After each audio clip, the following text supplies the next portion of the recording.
प्रकार दूध में किसान को 8 रुपए प्रति लीटर अतिरिक्त दिए जाएंगे। 8 रुपए, जो पिछली बार मैंने 13 रुपए बढ़ाए थे, इसमें 8 रुपए की और वृद्धि कर रहा हूं ताकि ग्रामीण अर्थव्यवस्था और मजबूत हो। प्रदेश के पशुपालन के क्षेत्र में कुल 673 करोड़ रुपया प्रस्तावित है। अध्यक्ष महोदय, प्रदेश की लगभग 2/3 जनसंख्या प्रत्यक्ष या अप्रत्यक्ष रूप से कृषि से जुड़ी है। बेहतर प्रबंधन के लिए सरकार द्वारा वर्तमान में चल रही 8 योजनाओं को मुख्यमंत्री कृषि संवर्धन योजना एवं मुख्यमंत्री कृषि उत्पादन संरक्षण योजना के रूप में एकीकृत किया गया है। 2025-26 के दौरान उक्त योजनाओं के अंतर्गत 35 करोड़ रुपए व्यय किए जाने का प्रस्ताव है। प्रदेश में ग्रामीण अर्थव्यवस्था के मुख्य स्तंभ किसानों के हित में सरकार agriculture loan interest subvention scheme लाएगी, जिसके तहत ऐसे किसान जिनकी जमीन नीलामी की कगार पर आ गई हो, उनके द्वारा लिए गए 3 लाख रुपए कृषि लोन को चुकाने हेतु सरकार बैंकों के माध्यम से वन टाइम सेटलमेंट पॉलिसी लाएगी। इस पॉलिसी के अंतर्गत मूलधन पर लगने वाले ब्याज का 50% हिस्से का वहन सरकार द्वारा किया जाएगा। इसकी योजना के अंतर्गत 50 करोड़ रुपया व्यय किए जाएंगे। कई लोग पिछले दिनों मुझे, अध्यक्ष महोदय, मुझे यहाँ विधानसभा में भी मिले। उनकी जमीनें कई ग्रामीण बैंक, कोऑपरेटिव बैंक और बैंकों के माध्यम से नीलाम हो रही थी। लोन 1 लाख लिया था, बन गया 2.5 लाख, 1.5 लाख। हमारी सरकार उन सभी गरीब किसान जो गांव में रहते हैं, उनकी जमीन बचाने के लिए जो भी इंटरेस्ट होगा उस समय के 1 लाख के लोन पर मूलधन वो देंगे, हम उसका 50% से या उससे अधिक उस किसान की जमीन बचाने के लिए हम खर्च करेंगे। इसके लिए 50 करोड़ रुपए का प्रावधान किया गया है। 50 करोड़ से अगर ज्यादा भी होगा तो उसका हम प्रबंध करेंगे। 2025-26 के दौरान 1 लाख नए किसानों को प्राकृतिक खेती के अंतर्गत लाने का लक्ष्य रखा गया है। प्राकृतिक खेती करने वाले सभी किसानों को हिम परिवार रजिस्टर से जोड़ा जाएगा तथा साथ ही सर्टिफिकेशन के लिए नए किसानों को certified valuation tool for agriculture resource analysis portal पर रजिस्टर किया जाएगा। मेरी सरकार ने राज्य में प्राकृतिक खेती से उगाए गए मक्का पर भारत में सबसे अधिक न्यूनतम समर्थन मूल्य प्रदान किया है। वित्तीय वर्ष 2025-26 के लिए प्राकृतिक खेती के माध्यम से उगाए गए मक्का के लिए न्यूनतम समर्थन मूल्य को, मिनिमम सपोर्ट प्राइस को 30 रुपए से बढ़ाकर 40 रुपए करने की घोषणा करता हूं। अभी गेहूं का सीजन शुरू हो रहा है। प्राकृतिक खेती से गेहूं को, जो कि पिछले वर्ष 40 रुपए हमने लेना था, गेहूं जो प्राकृतिक खेती से उगाया जाएगा 40 से बढ़ाकर 60 रुपए प्रति किलो करने की घोषणा करता हूं। इसके अतिरिक्त यदि कोई किसान 2 किलोमीटर से अधिक दूरी पर स्थित नोटिफाइड कलेक्शन सेंटर पर स्वयं अपना मक्की और गेहूं बेचने के लिए आता है, उन्हें 2 रुपए प्रति किलो के हिसाब से फ्रेट सब्सिडी भी दी जाएगी। किसानों को बेहतर मार्केटिंग के माध्यम से बेहतर मूल्य हेतु एनसीडीसी से भी जोड़ा जाएगा।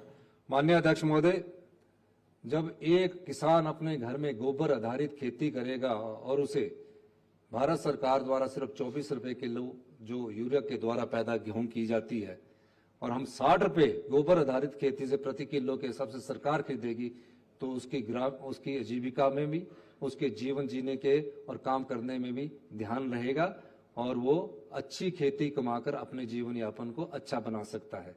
ये हिंदुस्तान में सबसे पहली ऐसी योजना है जिसके द्वारा गेहूं में 60 रुपए की बिक्री है।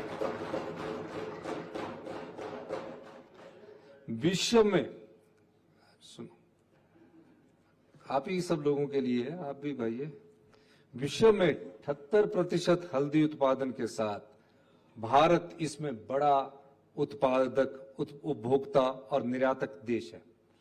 भारत में पैदा होने वाली हल्दी अपने हाई करक्यूमिन कंटेंट के लिए प्रसिद्ध है। अतः प्रदेश के साथ प्राकृतिक हल्दी के रूप में उत्पादन में आगे बढ़ने का एक सुनहरा अवसर है। इस संदर्भ में मैं निम्न 2 घोषणाएं करता हूं। जिला हमीरपुर में स्पाइस पार्क का निर्माण किया जाएगा। इससे प्रदेश में उगाए जा रहे मसालों की वैल्यू एडिशन होगी, वे बाजार में एक नई पहचान मिलेगी। आगामी वित्त वर्ष में प्राकृतिक खेती के माध्यम से उगाए गए कच्ची हल्दी के लिए, क्योंकि कच्ची हल्दी होती है, मैं कच्ची हल्दी के लिए न्यूनतम समर्थन मूल्य मिनिमम सपोर्ट प्राइस को 90 रुपए प्रति किलो करने की घोषणा करता हूं। जब कोई किसान बंदर और गाय उजाड़ देती है किसी के खेत को, तो लोगों ने खेती उगाड़ना बंद कर दिया। हल्दी को ना बंदर उखाड़ता है ना गाय उखाड़ती है। हल्दी 9 महीने बाद पैदा होती है और 9 महीने में अगर एक किसान अगर 10 क्विंटल हल्दी पैदा करेगा, उसको एक साल में 10 क्विंटल में 90,000 मिलेंगे और 1 मीट्रिक टन में 9 लाख रुपया मिलेगा। यह ग्रामीण अर्थव्यवस्था की ओर बढ़ते मजबूत कदम है। सरकार खरीदेगी। 2025-26 के दौरान कृषि विभाग के सभी गवर्नमेंट फार्म्स, जो भी सरकारी खेतों का प्राकृतिक खेती के अंतर्गत लाया जाएगा और किसानों को इन फार्म्स का और अधिक लाभ दिलाने के उद्देश्य से निम्न कदम उठाए जाएंगे। हमारा जो ग्रीन हिमाचल का जो उद्देश्य है, उसमें हिमाचल प्रदेश हिंदुस्तान में अभी तक सभी देशों में नंबर 1 पर है और उसको हम और तेजी से नंबर 1 स्थान पर ले जाने की कोशिश कर रहे हैं। और जितने भी हमारे एग्रीकल्चर के फार्म्स है उसमें हम नेचुरल खेती के बीज उगाएंगे। 15-20% हिस्से में पारंपरिक फसलों, जो हमारी फसलें हैं हिमाचल प्रदेश की, हल्दी, अदरक, अरबी, कटहल, रतालू आदि की खेती की जाएगी और विभिन्न प्रकार की फसलों हेतु 5 नए मॉडल फार्म विकसित किए जाएंगे। ICAR, CPIR द्वारा विकसित SOP के तहत खरीफ 2025 के आलू के बीज का उत्पादन 8 पोटैटो डेवलपमेंट स्टेशन में फिर से शुरू किया जाएगा। प्रदेश की कृषि क्षेत्र में वर्षा से आलू एक महत्वपूर्ण फसल है। राज्य में कुल सब्जी उत्पादन में आलू का 20% हिस्सा है। अतः आलू की फसल को बढ़ावा देने के लिए हमारी सरकार ऊना जिला में लगभग 20 करोड़ की लागत से 500 केजी पर आवर की क्षमता वाले पोटैटो प्रोसेसिंग यूनिट प्लांट को स्थापित करने जा रही है, जो कि प्रदेश में वर्ष के दौरान 3,400 हेक्टेयर से उगने वाले आलू की दोनों मौसमों की फसलों के लगभग 54,200 मीट्रिक टन आलू उत्पादन करने वाले किसानों को सहायता प्रदान करने में सहायक होगा। ऊना में बहुत आलू होता है। जब से स्वां का चैनलाइजेशन हुआ है, ऊना के क्षेत्र में बहुत आलू होता है, पर उसकी जब मार्केट में जाता है तो किसान को बहुत कम पैसा मिलता है। इसलिए उसका प्रोसेसिंग यूनिट वहीं लगाकर उसको हम आगे बढ़ाने की दिशा में, ग्रामीण अर्थव्यवस्था को मजबूत करने की दिशा में और किसान की जेब में पैसा है उस दिशा में हमारी सरकार आगे बढ़ रही है। गेहूं और मक्का के बेहतर भंडारण के लिए प्रदेश में उच्च तकनीक से चलित साइलोज स्थापित किए जाएंगे। अध्यक्ष महोदय, हम सरकार प्रदेश के किसानों के उत्थान के लिए प्रतिबद्ध है और हिमाचल प्रदेश फसल विविधीकरण संवर्धन परियोजना इसी दिशा में एक महत्वपूर्ण प्रयास है। आगामी वित्त वर्ष में सरकार इस परियोजना हेतु 154 करोड़ रुपए का व्यय करेगी। परियोजना के तहत निम्न महत्वपूर्ण कार्य किए जाएंगे। 100 गांव में सिंचाई योजना का निर्माण करके उन्हें लोकल कमेटीज को ट्रांसफर किया जाएगा। कृषि यंत्रीकरण पर सहायता प्रदान करने के लिए लगभग 10 करोड़ रुपए व्यय किए जाएंगे। परियोजना क्षेत्र के लाभार्थी किसानों के लिए 1,500 प्रशिक्षण शिविर आयोजित किए जाएंगे। वे लगभग 4,000 डेमोन्स्ट्रेशंस ऑन वेजिटेबल कल्टीवेशन आयोजित की जाएगी। मिलेट्स के प्रचार प्रसार के साथ साथ खाद्यान्न उत्पादकता पर लगभग 2,400 डेमोन्स्ट्रेशन आयोजित किए जाएंगे। मुख्यमंत्री खेत संरक्षण योजना, मैं मुख्यमंत्री खेत संरक्षण योजना को आगे बढ़ाते हुए अब किसानों को जंगली जानवरों से फसलों की रक्षा हेतु सोलर फेंसिंग, जालीदार और कांटेदार बाड़बंदी में सहायता प्रदान की जाएगी। अध्यक्ष महोदय, जितनी भी चाहेंगे उतनी करेंगे, क्योंकि लोगों ने आपको अभी बजट बुक में देख लेना। अध्यक्ष महोदय, हिमाचल प्रदेश में बागवानी में केवल किसान ओबलिक बागवानों के लिए आजीविका का स्रोत है, बल्कि यह ग्रामीण विकास, रोजगार सृजन और आर्थिक स्थिरता का प्रमुख स्तंभ है। हमारी सरकार ने बागवानों की समस्याओं को समझते हुए यूनिवर्सल कार्टन का इस्तेमाल आरंभ किया है और MIS के अंतर्गत लगभग 153 करोड़ रुपए की देनदारी बागवानों की चुकाई है। मैं 2025-26 के लिए इस क्षेत्र में निम्न घोषणाएं करता हूं। 4000 हेक्टेयर में 257 क्लस्टरों के लिए टोपोग्राफिक सर्वे किया जाएगा। प्रदेश में किसान बागवान उद्यम नवाचार केंद्र स्थापित किया जाएगा, जो कि बागवानी उत्पाद की मार्केटिंग, प्रोसेसिंग आदि में सहायक होगा। 114 लिफ्ट इरिगेशन स्कीम वित्तीय वर्ष के अंत तक पूरी की जाएगी। HP शिवा परियोजना के तहत वर्ष 2025-26 में 100 करोड़ रुपए व्यय किया जाएगा। पूर्व की सरकारों ने बागवानी के क्षेत्र में डिजिटल प्रौद्योगिकी को महत्व नहीं दिया है, जिसके कारण इस क्षेत्र में डिजिटल क्रांति नहीं आ सकी। अतः वर्तमान सरकार द्वारा बागवानी क्षेत्र को मजबूत करने के लिए 5 करोड़ रुपए के प्रावधान के साथ डिजिटल एग्रीटेक सेवाएं सृजित की जाएगी, जिसमें बागवानी प्रथाओं को बढ़ावा देने, उत्पादकता में सुधार, विपणन के लिए डिजिटल प्लेटफॉर्म और कृषि आय को बढ़ाने के लिए प्रौद्योगिकी और डिजिटल उपकरणों का प्रयोग किया जाएगा।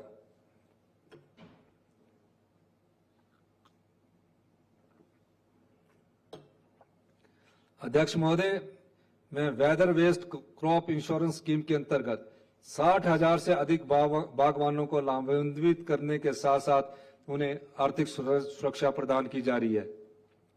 इस योजना में अब 3 और फसलों लीची, अनार और अमरूद को भी शामिल किया गया है। अब इस योजना के अंतर्गत सेब के लिए 36, आम के लिए 56, प्लम के लिए 29, आड़ू के लिए 16, नींबू के लिए 58, अनार के लिए 21, लीची के लिए 38 और अमरूद के लिए 22 ब्लॉकों को लाया जाएगा। यह कदम कृषि क्षेत्र विकास में एक महत्वपूर्ण योगदान होगा और साथ ही यह किसानों की भलाई के लिए सरकार की प्रतिबद्धता को दर्शाता है।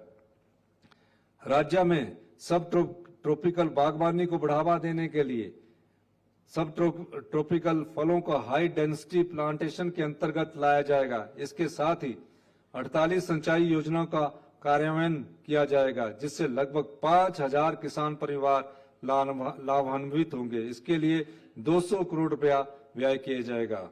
अध्यक्ष महोदय, प्रदेश में लगभग 20,000 से अधिक मछुआरे, मत्स्य कृषक तथा अन्य कारोबारी मछली पालन व्यवसाय में अपनी आजीविका कमा रहे हैं। इस क्षेत्र में कार्यरत भाइयों व बहनों की आय में वृद्धि के उद्देश्य से मैं निम्न घोषणाएं करता हूं। वर्तमान में प्रदेश सरकार जलाशयों से मछली प्राप्त कर रहे मछुआरों और मत्स्य कृषकों से 15% की दर से रॉयल्टी लेती है। मैं इस रॉयल्टी की दर को घटाकर 7.5% करने की घोषणा करता हूं। इससे लगभग 75 लाख रुपए का लाभ होगा।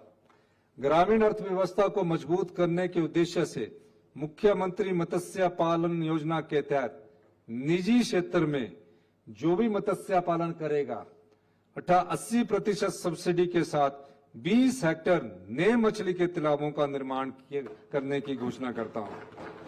120 नई ट्राउट इकाइयों का निर्माण किया जाएगा। पतलीकूल में एक ट्राउट फिश ब्रूड बैंक स्थापित किया जाएगा। राज्य के मछुआरों को फिश ट्रांसपोर्टेशन हेतु तिपहिया वाहन व मोटरसाइकिल वितरित किए जाएंगे। मछुआरों को पुरानी नाव बदलकर नई नाव खरीदने के लिए पात्रता के अनुरूप 40 से 60% का अनुदान दिया जाएगा। जो मछुआरे काफी सालों से पुरानी नाव से मछली पकड़ने का धंधा कर रहे हैं, उनको नई नाव में सब्सिडी दी जाएगी।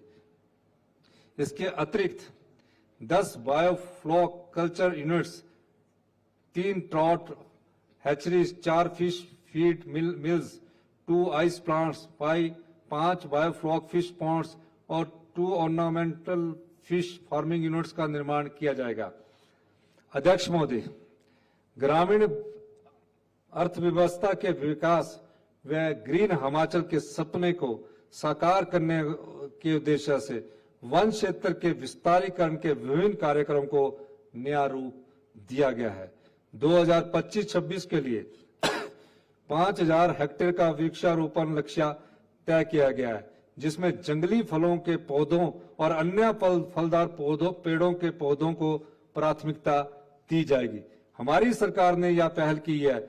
इससे न सिर्फ वन क्षेत्र में जैव विविधता आएगी, बल्कि बंदर व अन्य जीवों को आबादी में आने से रोका जाएगा। वन प्रबंधन तथा वन क्षेत्र विस्तार में समुदायों की भागीदारी को बढ़ावा देने हेतु मैं राजीव गांधी वन संवर्धन योजना लागू करने की घोषणा करता हूं। इस योजना में युवक मंडल, महिला मंडल तथा स्वयं सहायता समूह को बंजर भूमि पर वृक्ष, फलदार एवं अन्य उपयोगी पौधों के वृक्षारोपण और उनकी सुरक्षा के लिए प्रोत्साहित किया जाएगा। इन्हें 1 हेक्टेयर से 5 हेक्टेयर तक के पौधारोपण क्षेत्र प्रबंधन के लिए दिए जाएंगे। औसत रोपण क्षेत्र 2 हेक्टेयर से अधिक होने का अनुमान है। 2 हेक्टेयर क्षेत्र को ध्यान में रखते हुए पहले वर्ष में इन समूह को, महिला मंडल, युवक मंडल, स्वयं सहायता समूह को पौधा लगाने के लिए इन समूह को 2,40,000 रुपया फलदार और अन्य वृक्षों को लगाने व संबंधित कार्य करने के लिए वित्तीय सहायता के रूप में प्रदान किए जाएंगे। यानी कि महिला मंडल जो अब प्लांटेशन होगा वो महिला मंडल और युवक मंडल के द्वारा होगा। उसमें 1 लाख महिला मंडल को बाढ़ के लगाने के लिए दिए जाएंगे और महिला मंडल और युवक मंडल जो वन विभाग द्वारा प्लांटेशन की जाती है, वन विभाग द्वारा प्लांटेशन न करने के बाद उसको महिला मंडल और युवक मंडलों के द्वारा दिया जाएगा। उन्हें पहले साल पौधा लगाने के लिए और बाढ़ लगाने के लिए 2,40,000 रुपया दिया जाएगा। वह आपका भी पौधा ओकोवर में लगा है, वो सूख रहा था और मेरे को भी साथ वाले पौधे में लगाने के, मैंने बोला ये पौधा किसने लगाया? कहते जयराम ठाकुर जी ने लगाया। फिर मेरे वो फिर सूख रहा था, तो उस कार्यकाल में माननीय अध्यक्ष महोदय मैंने उसमें खाद डाली और उसमें अब थोड़े फूल निकलने आए, क्योंकि जब मैं आया और जब इन्होंने मुझे प्लांटेशन, तो हम सूखे पौधों को भी हरा करने में लगे हुए हैं। तो माननीय अध्यक्ष महोदय, ये एक ऐसी योजना है जिसमें गांव में बैठा हुआ व्यक्ति अपने घर के पास खाली वन भूमि देखेगा और पौधा लगाएगा। इसके अलावा और क्या आ रहा है उनके लिए? ये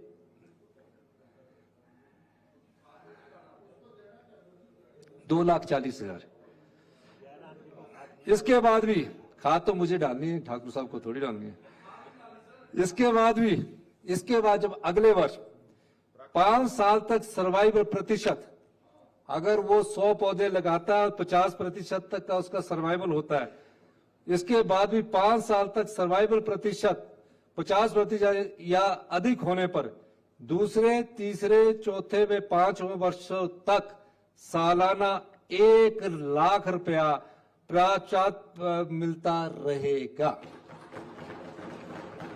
तथा 50% से कम होने पर प्रोत्साहन तथा संरक्षण राशि दी जाएगी।